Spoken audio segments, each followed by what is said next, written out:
আপনি যদি তথাকথিত ধর্মনিরপেক্ষতা বলে থাকেন তাহলে সিদ্দিকুল্লাহ চৌধুরীকে বহিষ্কার করুন মন্ত্রিসভা থেকে, তাহলেই বুঝবো যে আপনার কথা এবং কাজের মধ্যে মিলে। যখন সর্বমতে বলছেন যে কেন্দ্রে বিজেপি সরকার বিজেপি এখানে আন্দোলন করছে, দিল্লিতে কি আন্দোলন করতে পারে? কারণ যেহেতু সীমান্ত বিষয় কেন্দ্র সরকারের বিষয়। অভিষেক বন্দ্যোপাধ্যায় বলছে যে বিজেপি এখানে ওনার কাছ থেকে শুনবো না, ওনার কাছ থেকে এসব জ্ঞান শুনবো না। 11 সালের পরে যারা রাজনীতিতে এসেছে তারা দেশভাগের বিভীষিকা জানে না, নাবালকের মতো কথা।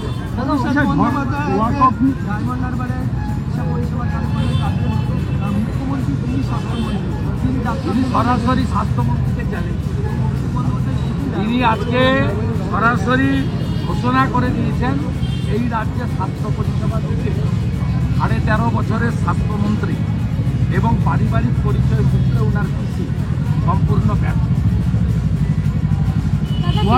ওনার পরিবারের লোকই বলে দিয়েছে, ওনার পার্টির সাংসদ, যে স্বাস্থ্যমন্ত্রী ফেল ফেল ফেল।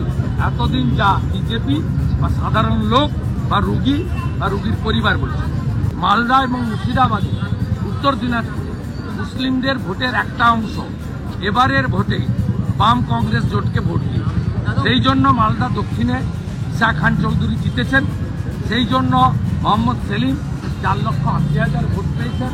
সেই জন্য প্রায় 3 লক্ষ ভোট পেয়েছেন ভিক্টর ইমরান।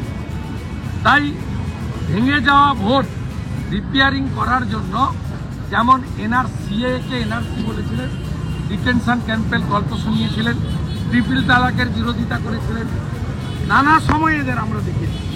আজকে বাজার গরম করছেন ভোট ব্যাংকের রাজনীতি।